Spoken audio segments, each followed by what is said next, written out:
Hi, I'm the worst sister who didn't make a video for a really long time. So that's a thing. Sorry about that. I last videoed you on Tuesday. It's Saturday night now. And I actually had a pretty eventful week. You heard about this morning on Twitter and all of my absolute SEPTA failures. And that sucked a lot. And also, I'm wearing like a floor-length black dress. And I kept stepping when I was climbing the stairs. I didn't step on it when I was climbing like the stairs to the L station. I just got covered in road salt, which I didn't realize till I got to class late. Asterisk. I got to class late, and like the whole hem of my dress was just crusted in white salt. My beautiful dress, so I like rubbed as much of it out as I could. And that was okay. Oh, so yeah, being late wasn't a problem this one time because it's my cross-cultural perspectives class, and the teacher came in 15 minutes late to discuss how the concept of being precisely on time is a really American concept. That if he's done that in classes in Spain, and they're like, what do you mean you're late? Like, this is about when you said, like, no, the class it's starting time for class. And we just, like, had a discussion of how we're a monochronomic society. We only have one way to measure time, which is seconds on a clock. The precise clock that everyone uses, calibrated to the atomic clock, blah, blah, blah. As opposed to a lot of other cultures who are like, when they say I'll come over for dinner, they'll like come over around dinner time. There's no desire to tell someone exactly when to show up. And he's talking about all these different ways people can measure time, and I'm just like, in midnight, in sunset, cups of coffee, etc. Seasons of Love. Messed up the words. Whatever. You know what I mean. That's what was going through my head the entire time. So that was pretty funny. Also I'm wearing this like really beautiful like ankle-length black dress. It's well fit. It's from Shakti. I've got these black boots on. And everyone's like, why y'all fancy? We're going to be in class for 10 hours. And I was like, joke's on you. It feels like I'm in my pajamas. This is super comfortable. Because it's like a jersey knit dress and leggings. So that's thebomb.com.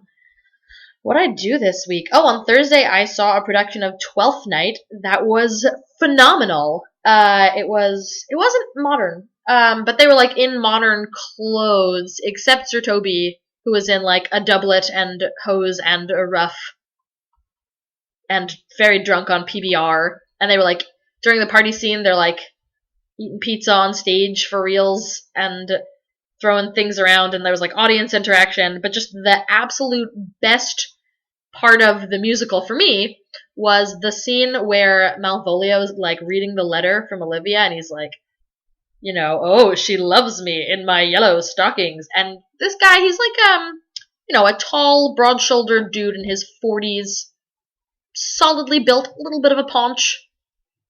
And he's like getting aroused by the letter from Olivia. Thank you, Shakespeare. This stuff's amazing. And like starts taking all of his clothes off and ends up in nothing but sparkly gold underpants a la Rocky and bright yellow, knee-high sport socks with like the white stripes around the top like the lacrosse girls wear, and was like making loud sexual noises and smearing the letter all over himself while throwing his head back in ecstasy.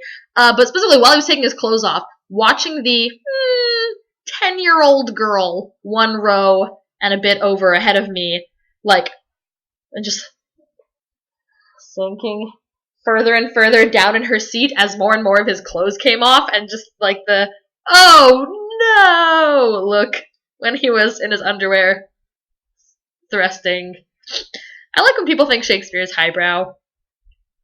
Nope. Not even a little bit. Oh god, that show's just so funny. The bit where Malvolio's like, I know her C's, her U's, T's. And in this production they had Sir Andrew be like, C-U-N-T. Oh, that spells And I laughed so much. Oh god, it was amazing. And then I came back home and hung out with Kenny a little longer. He's the one I saw to play with. And then realized I had a really big paper that was late, so I stayed up almost all night on Thursday night, and that was less fun.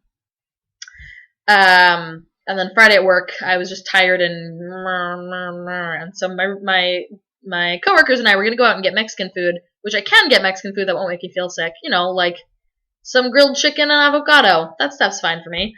And for logistical reasons, that place didn't work anymore, so they all went to Chickies and Pete's, where I really can't find anything that won't make me feel awful. So I stayed back in the department and just was like, I didn't even take a lunch. I was so tired that I was working so slowly that I couldn't afford to. It was bad. And then I had class today. And that was really nice, other than the public transportation part. I liked hanging out with my friends in class. And that was great. That was there, you're updated on my life right now. It's about 8 p.m. I just have some readings to do for class tomorrow. And I need to figure out what to eat for dinner, and that's pretty much everything. Oh, you told Jason to step up for tomorrow? That's not gonna happen. We're gonna co-orchestrate an enjoyable evening. I think we're gonna cook dinner and watch a movie. We don't do romance. That would set the expectation for a long-term relationship or something. I mean, also, I am gonna be tired after a 9-hour class day, so that's really fine. Also, the responsibility for Valentine's Day is not solely in the arms of men. I have planned every single Valentine's Day dinner I've ever been a part of. So, no.